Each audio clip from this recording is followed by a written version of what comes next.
Hello guys, let's skills tutorial. Ito na naman tayo guys. Meron akong konting i-share sa inyo guys.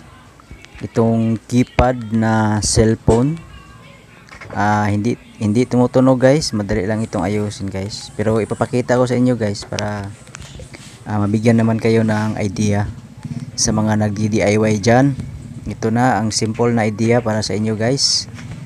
Salamat nga pala sa aking mga subscriber. Sa mga tech vlogger at sa mga hindi tech vlogger. Ito na yung mga hindi tech vlogger, papakita ko yung paano magre-repair ng keypad cellphone na hindi tumutunog. So ito na guys, buksan na natin to guys. Ayan guys, binuksan ko na. So tatanggalin na natin ang screw.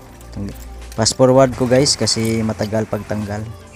Ito guys, hindi pa pala ito nabuksan. May silyo pa yung screw niya. So buksan ko na guys, patuloy tayo. Ito na guys, dalawang screw na lang. So fast forward na naman tayo guys, para hindi mataas hindi yung mahaba yung video natin. So ito guys, dahan-dahan lang tayong bukas. Tingnan natin yung wire niya guys, baka naputo lang o speaker ba ang diferensya. Ito na guys,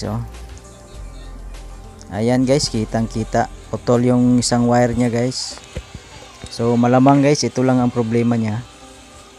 So babalatan muna natin yung dulo para i-tester natin gamit ang ating multi-tester kung may tunog ba yung speaker o okay pa ba o hindi na.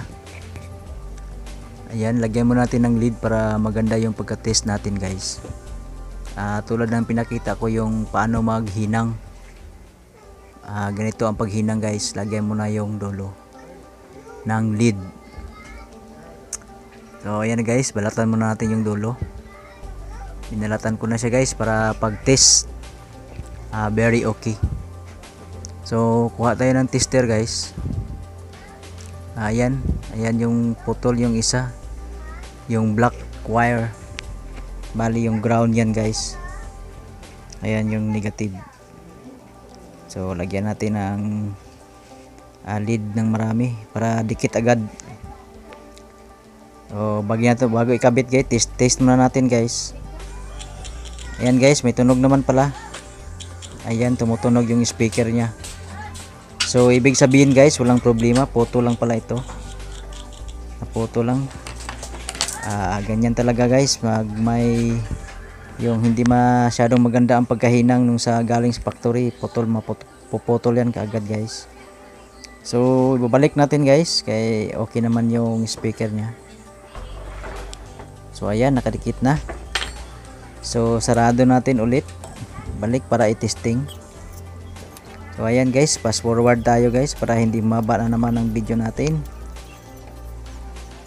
So ayan, fast forward natin. Test natin ito guys kung may tunog na. So ganyan lang ang pagbukas at pagbalik guys. Simple na simple lang. Sa mga nagdi-DIY dyan, kayang-kaya nyo ito guys. Ayan, testing natin. Lagyan natin ng battery. Testing natin, i-open. Ayan na guys. So ayan guys, tumutunog na siya guys. Ayan, tumutunog na. So ang problema niya guys, yung wire lang pala natanggal sa kanyang pagkahinang, natanggal. So test natin ng guys, ringtone volume. Ayan, tumutunog na siya guys. No problem, is good na ito guys. So salamat sa panonood guys. Let's skills tutorial. Salamat sa inyong mga subscriber ko. Sana may natutunan kayo. Hanggang dito na lang muna. Si Let's Skills tutorial ay magpapaalam na. Bye bye.